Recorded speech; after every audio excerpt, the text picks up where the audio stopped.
ओम श्री गणेशाय नमः। भवं भवानी सहितं नमामि।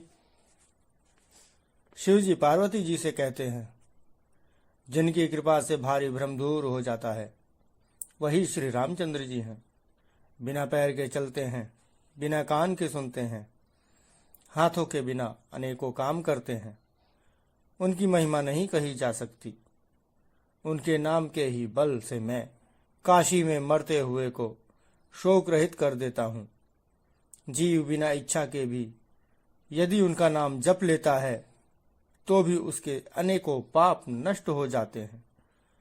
फिर आदर पूर्वक नाम लेने वाले मनुष्य तो बिना श्रम के ही संसार सागर पार कर लेते हैं। माता पार्वती आगे पूछती हैं, फिर हे नाथ, उन्होंने मनुष्य शरीर किस कारण से धारण किया? शिव जी ने पार्वती जी की प्रशंसा की और कहा, श्री रामचरितमानस की कथा सुनो, जिसे काकभुसुंडी जी ने गरुण जी को सुनाया था। 33 दिन में श्री रामचरितमानस जी का बाल कांड 120 दोहे तक पूर्ण हुआ। आज 34वां दिन। श्री रामचरितमानस जी ने जो कथा कही है मैं उसको यथाबुद्धि कहने का प्रयास करता हूँ। जय सिया राम। सुनु गिरिजा हरिचरित सुहाए, विपुल विशद निगमागम गाए। हरि अवतार हेतु जेहि होई, इदमित्थम कहि जाई न सोई। राम अतर्क बुद्धि मन बानी, मत हमार यस सुनहि सयानी। तदपि संत मुनि वेद पुराना, जस कछु कहहि स्वमति अनुमाना। तसमय सुमुखी सुनावऊँ तोहि, समुझि परई जस कारण मोहि। जब जब होई धर्म कय हानि, बाढ़हि असुर अधम अभिमानी।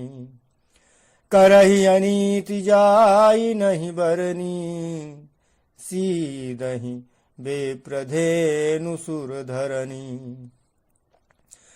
तब तब प्रभु धरि विविध शरीरा, हरहि कृपा निधि सज्जन पीरा। असुर मारी थापहि सुरन, राखहि निज श्रुति सेतु। जग विस्तारहि विशद जस, राम जन्म कर हेतु। हे पार्वती सुनो, वेद शास्त्रों ने श्री हरि के सुंदर विस्तृत और निर्मल चरित्रों का गान किया है। हरि का अवतार जिस कारण से होता है वह कारण बस यही है, ऐसा नहीं कहा जा सकता। अनेकों कारण हो सकते हैं और ऐसा भी हो सकता है जिसे कोई जान ही नहीं सकता। हे सयानी सुनो, हमारा मत तो यह है कि बुद्धि, मन और वाणी से श्री रामचंद्र जी की तर्कना नहीं की जा सकती। तथापि संत, मुनि, वेद और पुराण अपनी अपनी बुद्धि के अनुसार जैसा कुछ कहते हैं और जैसा कुछ मेरी समझ में आता है, हे सुमुखी, वही कारण मैं तुमको सुनाता हूँ। जब जब धर्म का ह्रास होता है और नीच अभिमानी राक्षस बढ़ जाते हैं और वे ऐसा अन्याय करते हैं कि जिसका वर्णन नहीं हो सकता, तथा ब्राह्मण, गौ, देवता और पृथ्वी कष्ट पाते हैं, तब तब वे कृपा निधान प्रभु भांति भांति के दिव्य शरीर धारण कर सज्जनों की पीड़ा हरते हैं। कोई भी प्राणी, जीव, मनुष्य जब अपने कष्टों से पीड़ित होकर उन्हें हृदय से पुकारता है तो अवश्य अवतार धारण करते हैं। जो असुरों को मारकर देवताओं को स्थापित करते हैं, अपने वेदों की मर्यादा की रक्षा करते हैं और जगत में अपना निर्मल यश फैलाते हैं, श्री रामचंद्र जी के अवतार का यह कारण है। सोई जस गाई भगत भवतरहि, कृपा सिंधु जन हित तनु धरहि। राम जन्म के हेतु अनेका, परम विचित्र एक तेका। जन्म एक दुई कहूँ बखानी, सावधान सुनु सुमति भवानी। द्वारपाल हरि के प्रिय दो, जय अरु विजय जान सबको। विप्र श्राप तय दूनौ भाई, तापस असुर देह तिन्ह पाई। कनक कसिपु अरु हाटक लोचन, जगत विदित सुरपति मदमोचन। विजयी समर वीर विख्याता, धरि बराह बपु एक निपाता। होई नर हरि दूसर पुनि मारा, जन प्रहलाद सुजस विस्तारा। भय निशाचर जाइते, महावीर बलवान। कुंभकर्ण रावण सुभट, सुर विजयी जगजान। उसी यश को गा गा कर भक्तजन भवसागर से तर जाते हैं। कृपा सागर भगवान भक्तों के हित के लिए शरीर धारण करते हैं। श्री रामचंद्र जी के जन्म लेने के अनेक कारण हैं, जो एक से बढ़कर एक विचित्र हैं। हे सुंदर बुद्धि वाली भवानी, मैं अपने एक जन्मों का विस्तार से वर्णन करता हूँ। मैं उनके 1 जन्मों का विस्तार से वर्णन करता हूँ, तुम सावधान होकर सुनो। श्री हरि के जप जय और विजय 2 प्यारे द्वारपाल हैं, जिनको सब कोई जानते हैं। उन दोनों भाइयों ने ब्राह्मण सनकादि मुनि के श्राप से असुरों का तापसी शरीर पाया। एक का नाम था हिरण्यकशिपु और दूसरे का हिरण्याक्ष। ये देवराज इंद्र के गर्भ को छुड़ाने वाले सारे जगत में प्रसिद्ध हुए। वे युद्ध में विजय पाने वाले विख्यात वीर थे। इनमें से एक हिरण्याक्ष को भगवान ने वराह अर्थात सूअर का शरीर धारण करके मारा। फिर दूसरे हिरण्यकशिपु को नरसिंह रूप धारण करके वध किया और अपने भक्त प्रहलाद का सुंदर यश फैलाया। वे ही जाकर देवताओं को जीतने वाले बड़े योद्धा रावण और कुंभकर्ण नाम के बड़े बलवान और महावीर राक्षस हुए, जिन्हें सारा जगत जानता है। मुकुट न भये हते भगवाना, तीन जन्म द्विज बचन प्रवाना। एक बार तिनके हित लागी, धरऊ शरीर भगत अनुरागी। कश्यप यदित तहाँ पितु माता, दशरथ कौसल्या विख्याता। एक कल्प यही विधि अवतारा, चरित पवित्र किए संसारा। एक कल्प सुर देखी दुखारे, समर जलंधर सन सब हारे। शंभु कीन संग्राम अपारा, धनुज महाबल मरहि न मारा। परम सती असुराधिप नारी, तहि बलताहि न जितहि पुरारी।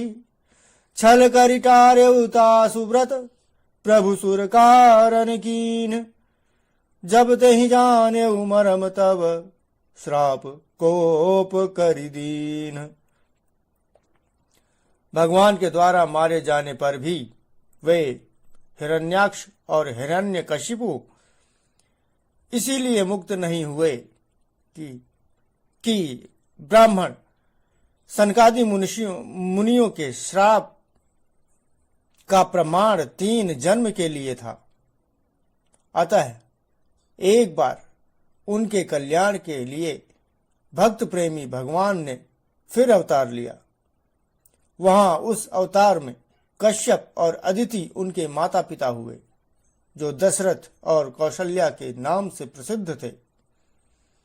एक कल्प में इस प्रकार अवतार लेकर उन्होंने संसार में पवित्र लीलाएं की।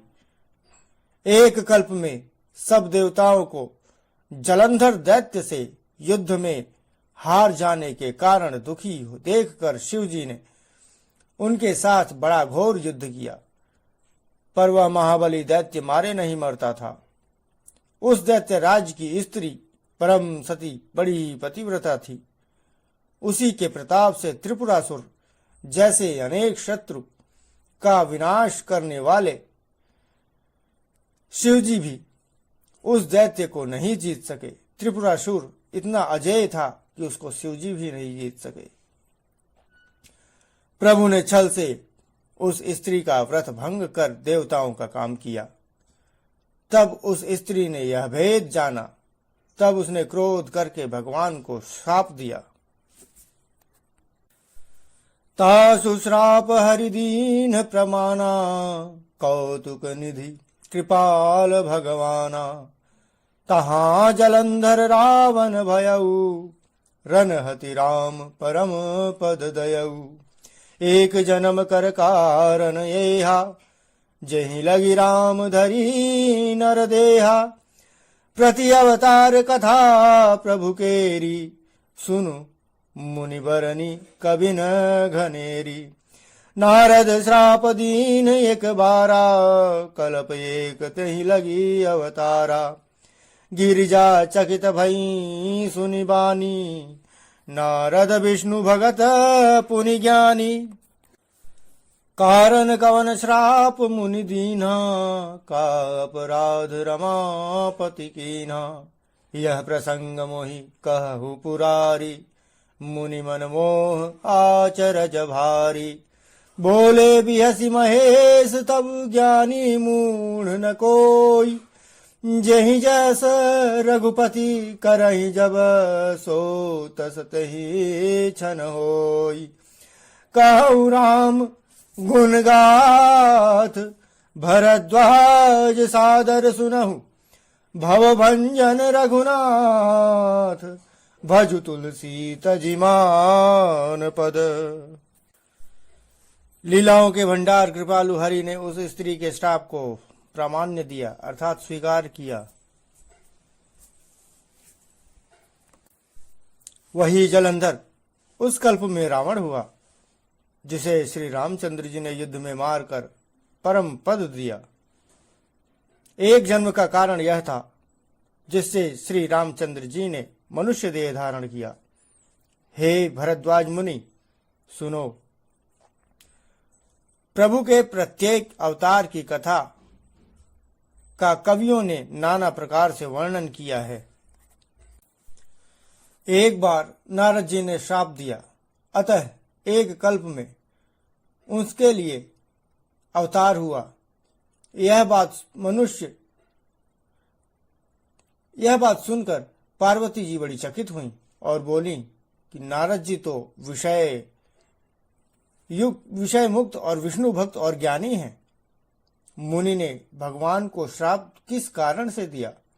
लक्ष्मीपति भगवान ने उनका क्या अपराध किया था? हे पुरारी शंकर जी, यह कथा मुझसे कहिए। मुनि नारद के मन में मोह होना बड़े आश्चर्य की बात है।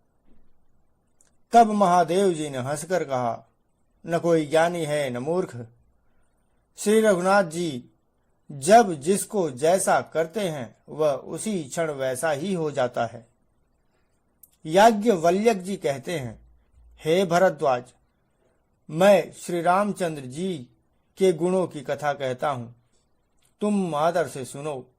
तुलसीदास जी कहते हैं, मान और मद को छोड़कर आवागमन का नाश करने वाले रघुनाथ जी को भजो। हिमगिरी गुहा एक यति पावनी, बहव समीप सुरसरी सुहावनी।